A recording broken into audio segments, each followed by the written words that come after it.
Hey guys, genius classes में आप सभी लोगों का स्वागत है। आज हम डीएलएड फोर्थ सेमेस्टर के कुछ एमसीक्यू सॉल्व करेंगे। पार्ट फर्स्ट में हम 18 एमसीक्यू ऑलरेडी डिस्कस कर चुके हैं। आगे के एमसीक्यू हम करते हैं इस सीरीज़ में, ठीक है। तो पहला हमारा क्वेश्चन है, how many types of tenses. आपके टेंसेस कितने प्रकार के होते हैं? तो हम सभी लोग जानते हैं कि आपके tense, there are 3 kinds of tense, ठीक है। पहला आपका प्रेजेंट, दूसरा पास्ट और तीसरा आपका फ्यूचर। तो इसमें आपका क्या सही होगा? आपका answer number D, option number D, ठीक है। नेक्स्ट है हमारा question, how many types of present tenses. Present tense के भी 4 टाइप्स होते हैं, ठीक है। पास्ट के भी 4 और फ्यूचर के भी 4। कौन कौन से? Present indefinite, present continuous, present perfect, present perfect continuous.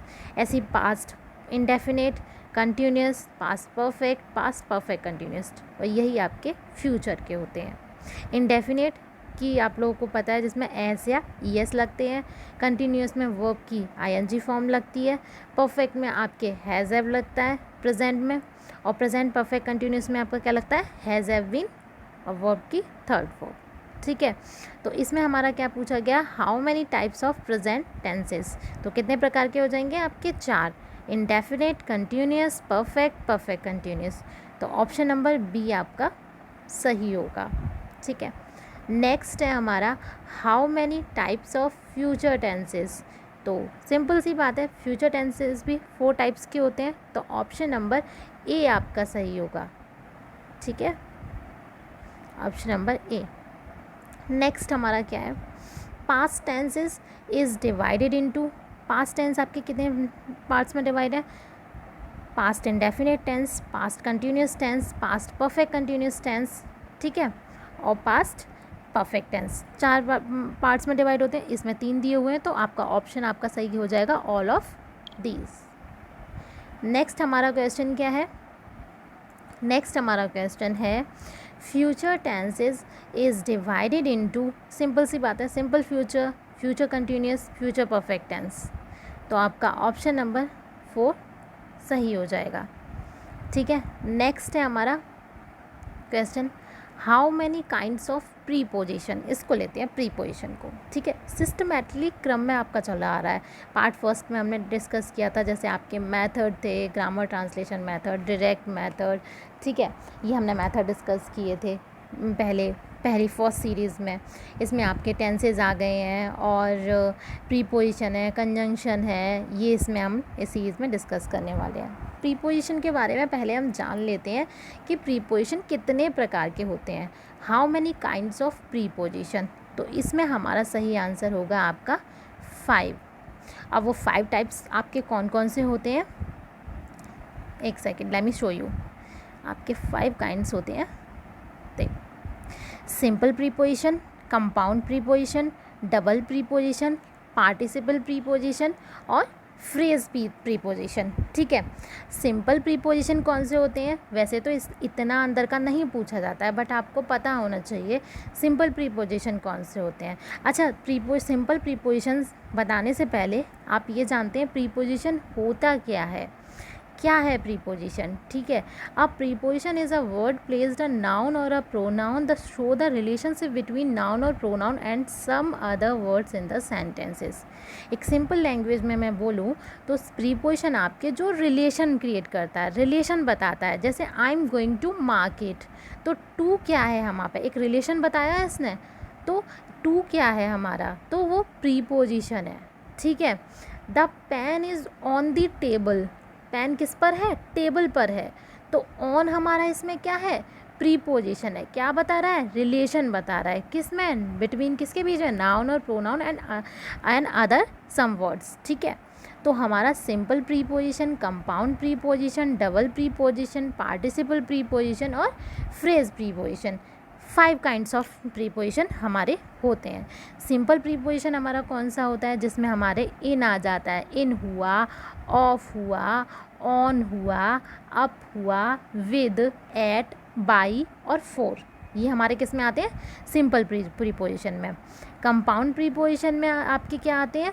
Without, with in, outside, inside, ठीक है, बिहाइंड, बिहाइंड, ठीक है, बिलो, अक्रॉस, बिटवीन, ठीक है, वो हमारे किस में आते हैं, कंपाउंड प्रीपोजिशन में। डबल प्रीपोजिशन में हमारे क्या आते हैं, जैसे from beneath, outside of, out of, from out, ये किस में आते हैं, डबल प्रीपोजिशन में आते हैं। पार्टिसिपल प्रीपोजिशन में आपकी क्या होते हैं, जैसे कंसीडरिंग का वर्क, जैसे ना, एक सेकेंड, नॉट विद स्टैंडिंग, ये किस में आते हैं, पार्टिसिपल प्रीपोजिशन में। और फ्रेज प्रीपोजिशन में आपके क्या कौन से आते हैं, phrase, bye means of, because of, instead of, ठीक है, ऑन बिहाफ ऑफ, ये सब आपके किस में आते हैं, फ्रीज प्रीपोजिशन में। हम पूरा डिटेल्स में ये क्या होता है, कैसे होता है, अभी सिर्फ ऑब्जेक्ट में आपके आया है एमसीक्यू में, इसलिए मैंने आपको बता दिया कि 5 काइंड्स ऑफ कैसे होते हैं। इंडिविजुअली हम लेक्चर लेंगे, प्रीपोजिशन, कंजंक्शन, उसमें हम एक एक छोटा छोटा पॉइंट डिस्कस करेंगे, जितने भी आपके, ऐसा नहीं है यूपी टेट में आते हैं, सी टेट में आते हैं, या फिर अपने सेमेस्टर में जो आता है मैं वही डिस्कस करूँ। ऑल कॉम्पिटिशन में क्या क्वेश्चन आपका बन सकता है प्रीपोजिशन थे, हम इंडिविजुअली लेक्चर में डिस्कस करेंगे। अभी आपने क्या लर्न किया, क्या देखा कि हमारे जो प्रीपोजिशन है कितने प्रकार के होते हैं, 5 प्रकार के होते हैं। वो 5 प्रकार कौन कौन से हैं, सिंपल, कंपाउंड, डबल, पार्टिसिपल और फ्रेज। मुझे लगता है कि अब आपके क्लियर हो चुके हैं। ऑब्वियसली आपको काइंड्स तो आपको याद हो ही गए होंगे, ठीक है। तो हमारा क्वेश्चन कौन सा था, कहाँ पे थे हम, 24, ठीक है। तो आपका आंसर इसमें क्या सही होगा, 5। नेक्स्ट हमारा क्वेश्चन क्या है, सम जनरल प्रीपोजिशन आर। तो एट आपका प्रीपोजिशन है, ऑन आपका प्रीपोजिशन है, इन आपका प्रीपोजिशन है। तो सही आंसर आपका क्या होगा इसमें, all of these, okay, all of these. आप जानते हैं एट का यूज़ कहाँ होता है, मैं छोटा सा बता देती हूँ। एट का यूज़, 1 सेकेंड, एट का यूज़ मैं आपको बता देती हूँ। एट का यूज़ हम कब करते हैं, स्मॉल विलेजेस और टाउन के लिए, छोटे शहर और जगह के लिए हम किसका यूज़ करते हैं, एट का यूज़ करते हैं। जैसे किसका एग्जांपल लेते हैं, जैसे पूजा लिव्ड एट पिलुआ, छोटी सी जगह है तो हमने किसका यूज़ किया, एट का यूज़ किया। यहीं मैं लिख दूँ my sister lives in Agra, तो हम किसकी, बड़े शहर और स्टेट की बात हो रही है तो हम किसका यूज़ करेंगे, इनका। छोटे शहर छोटी जगह की बात हो रही है तो हम किसका यूज़ करेंगे, एट का, ठीक है। और हम एट का यूज़ कहाँ करते हैं, एट का यूज़ हम पॉइंट ऑफ टाइम के लिए भी करते हैं। जैसे मैंने बोला he had breakfast at 9 o'clock, एक करेक्ट पॉइंट ऑफ टाइम मैंने आपको दे दिया, तो उस टाइम पे हम एट का यूज़ करेंगे, ठीक है। डिफरेंस के तौर पर बता रही हूँ, एट और इन में डिफरेंट आप क्या होता है डिफरेंस, इन दोनों में कहाँ यूज़ करते हैं। और इनका यूज़ हम तब करते हैं, इनका यूज़ हम मंथ्स और ईयर के लिए करते हैं, महीने और साल के लिए। जैसे his grand mother died in, उस टाइम पे इनका यूज़ होगा, डाइड इन 1995, ठीक है, तब हम इनका यूज़ करेंगे। और मंथ की बात हो रही होगी तो भी हम इनका यूज़ करेंगे। और छोटे शहर और पॉइंट ऑफ टाइम की बात है तो हम किसका यूज़ करेंगे, एट का यूज़ करेंगे, ओके। और ऑन का यूज़ हम कब करते हैं, पर। जैसे ये the watch is on the table, तो द जो घड़ी है हमारी वो टेबल पर रखी हुई है, तो उस time that time we will use on का, तब हम ऑन का यूज़ करेंगे, ठीक है। तो some general preposition are at, on और इन। अभी के लिए इतना ही काफ़ी है, ऑल ऑफ दीज, ठीक है। नेक्स्ट हमारा है how many kinds of conjunction, ये जान लेते हैं। कंजंक्शन कितने प्रकार के होते हैं, कंजंक्शन, आंसर आपका सही होगा 3। अब वो 3 टाइप्स आपके कौन कौन से होते हैं, पहला आपका हो गया कोऑर्डिनेटिंग, ठीक है, कोऑर्डिनेटिंग। सेकंड आपका हो गया कोरिलेटिव, कोरिलेटिव कंजंक्शन। और तीसरा आपका हो गया सबऑर्डिनेटिंग कंजंक्शन। क्या होता है, जब किसी 2 सेंटेंसेस और वर्ड्स को हम सेंटेंसेस को जोड़ते हैं और जिसके थ्रू हम जोड़ते हैं वो हमारा क्या है, कंजंक्शन। कितने प्रकार के होते हैं, there are 3 kinds of conjunction, coordinating conjunction, correlative conjunction, subordinating conjunction.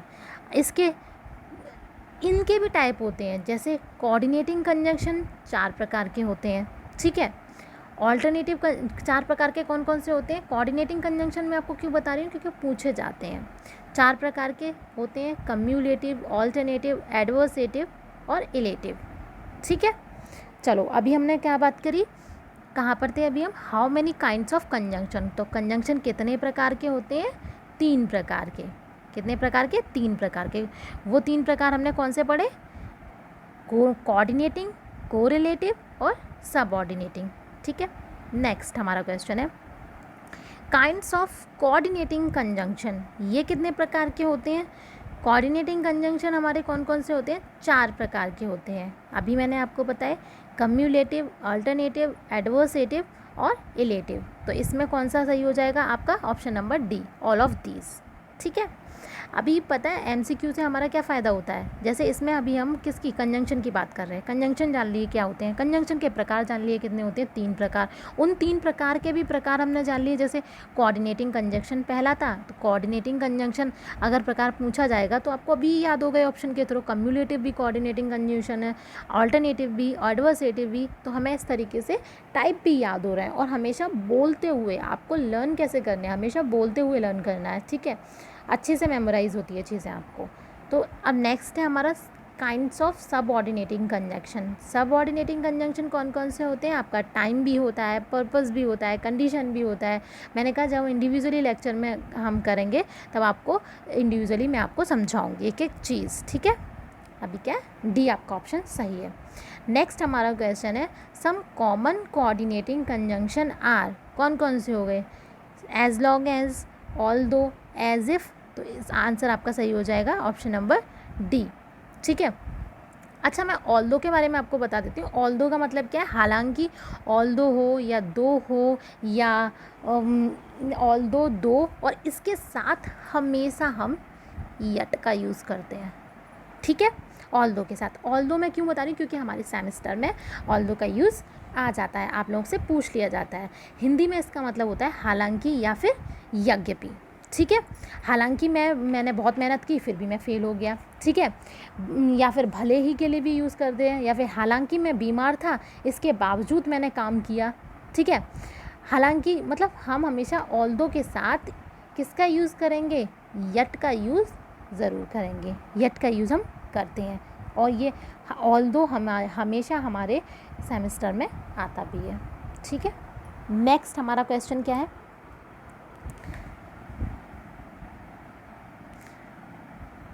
Fill in the suitable preposition in following sentence. Sudha jumped in the river.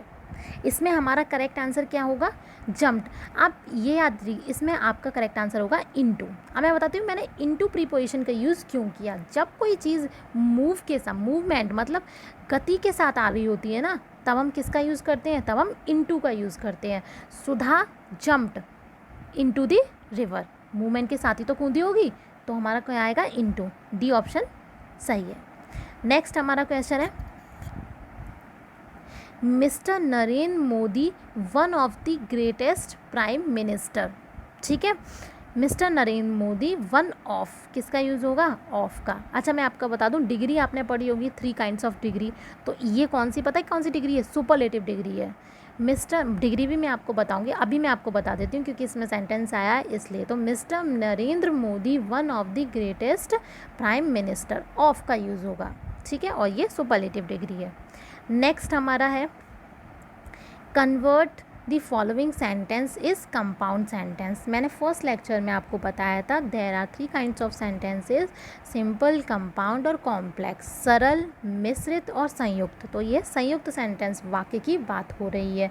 तो कंपाउंड सेंटेंस मैंने क्या बताया था? 2 वाक्य जब अलग अलग इंडिविजुअली अपना अर्थ प्रकट करें उसको हम संयुक्त वाक्य या कंपाउंड सेंटेंस कहते हैं।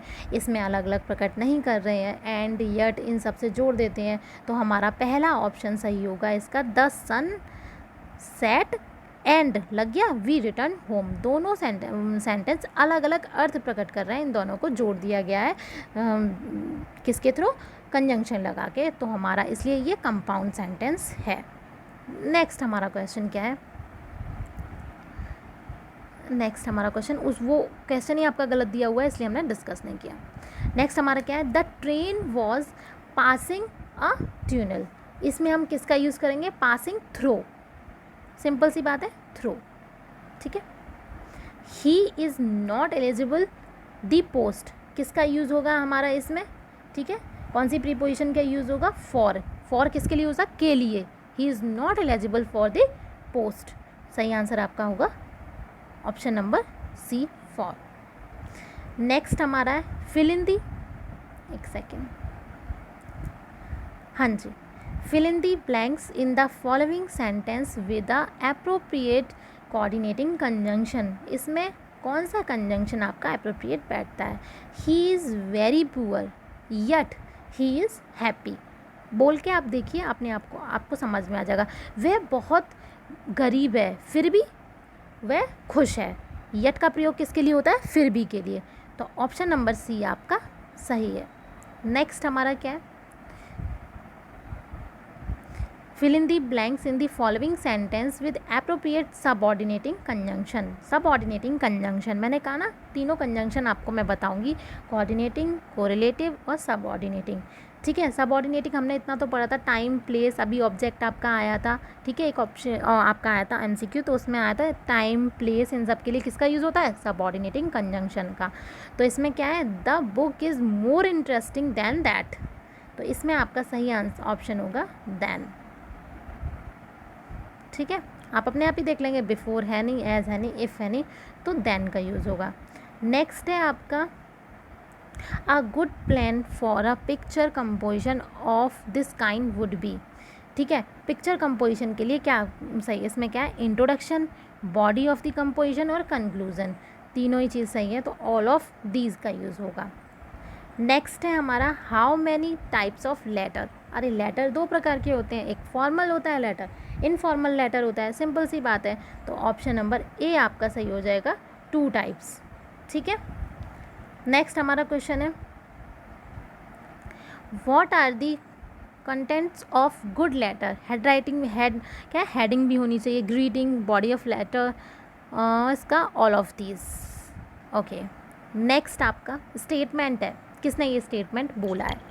Who will say to teach we must use experience already gained as starting point of our work. तो ये आपका किसका है? रिबर्न के द्वारा। ऑप्शन नंबर ए आपका सही होगा। नेक्स्ट हमारा क्वेश्चन है the popular formats are Hyperion, Morrison, evaluation approach, all of these. इसका आंसर एकदम सही होगा।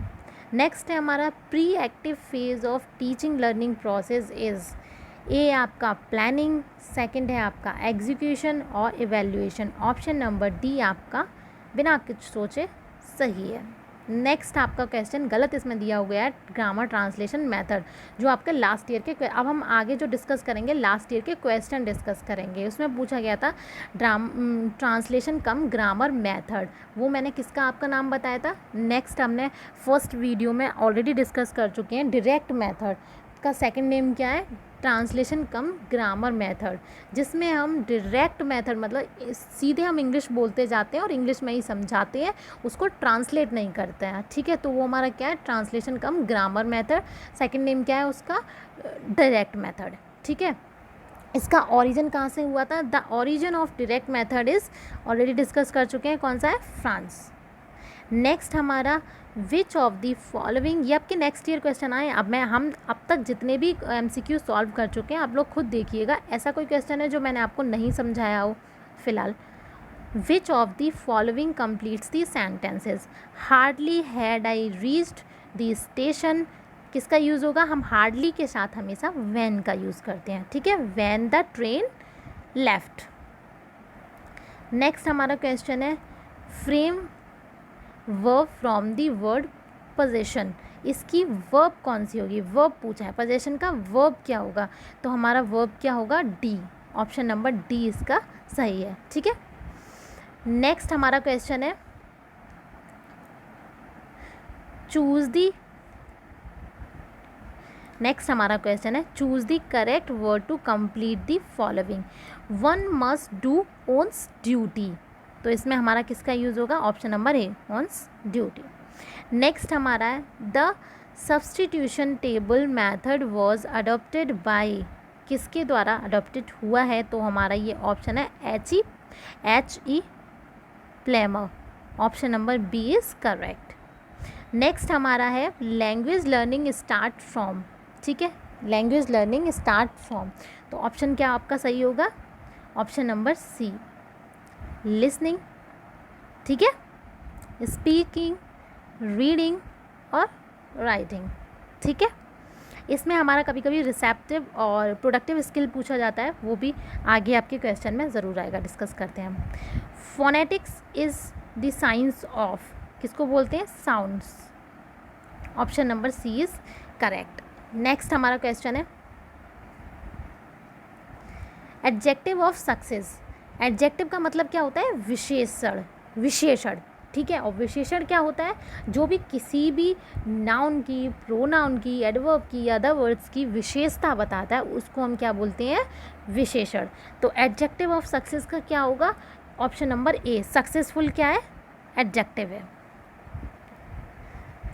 कंप्लीट द फॉलोइंग सेंटेंस, ये आपका प्रोवर्ब्स बहुत ही फेमस प्रोवर्ब्स है। आ little knowledge is dangerous things, तो सही ऑप्शन आपका क्या होगा? बी। बहुत ही कॉमन से क्वेश्चन आते हैं आपके सेमेस्टर में, और यही आपके यूपी टेट और सी टेट में आपके पूछ लिए जाते हैं। ठीक है, नेक्स्ट हमारा क्वेश्चन क्या है? Direct method of teaching English came as a reaction against, तो किसके? फर्स्ट है आपका, ऑलरेडी बता चुकी हूँ मैं आपको, ट्रांसलेशन कम ग्रामर मेथड। नेक्स्ट है हमारा, ये आपको लेक्चर ऑब्वियसली आपको जब पार्ट फर्स्ट देखेंगे ना, पार्ट फर्स्ट देखने के बाद आप सेकंड लेक्चर देखेंगे तो आपको कम्प्लीटली पूरा जो लेक्चर है आपको समझ आ जाएगा।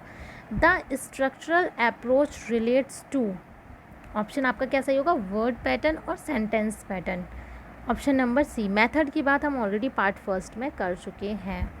अभी हम वन लाइनर और डिस्कस करेंगे, इंडिविजुअली एक एक चैप्टर को डिस्कस करेंगे बहुत ही अच्छे से। इंग्लिश को आपको दोबारा खोलने की ज़रूरत ही नहीं पड़ेगी, नहीं यूपी टेट में ना सी टेट में, बस रिकॉल करते रहिए चीज़ों को। लर्न कैसे रहती है? हमने क्या करना है, आपको पूरे दिन में कुछ नहीं करना है, आपने ज़रा सा भी जो भी पढ़ा है बस रात को सोने से 10 या 15 मिनट पहले रिकॉल कर लीजिए पर डे, कि आपने आखिर आज सीखा क्या क्या है, आपने क्या पढ़ा है, खुद को ही बताइए। गाइस आपकी मेमोरी इतनी शार्प हो जाएगी ना, डेफिनेटली आपकी मेमोरी बहुत शार्प हो जाएगी। नेक्स्ट हमारा क्या है? The origin of direct method, बहुत आता है, अभी भी हमने आगे पहले भी आ चुका है ये 2016 में आई थिंक, तो आपका सही होगा फ्रांस। ठीक है, नेक्स्ट है हमारा एडजेक्टिव ऑफ डिफ़र। डिफ़र का एडजेक्टिव क्या है? तो क्या होगा एडजेक्टिव? डिफरेंट। सिंपल सी बात है, डिफरेंट क्या है? एडजेक्टिव। एडजेक्टिव क्या होता है? वो जो किसी की विशेषता बताए उसको हम क्या बोलते हैं? एडजेक्टिव। और हमारा लास्ट क्वेश्चन है what are the one of the two productive skill. अभी मैंने क्या बताया था? 4 LSRW। ठीक है, तो इसमें आपकी प्रोडक्टिव स्किल क्या है? जिसे हम प्रोड्यूस करते हैं। सिंपल सी बात है, प्रोड्यूस की, तो हम ये आप कभी नहीं बोलेंगे किसे हमने प्रोड्यूस की, तो वो आपका ऑप्शन नंबर क्या हो जाएगा? सी सही हो जाएगा। स्पीकिंग और राइटिंग, किसको? इसको हम प्रोड्यूस कर रहे हैं, तो ऑप्शन नंबर सी आपका सही है। अभी आपको गाइस आपको समझ में आया हो तो प्लीज़ मेरे चैनल्स को सब्सक्राइब कर दीजिए। Thank you so much.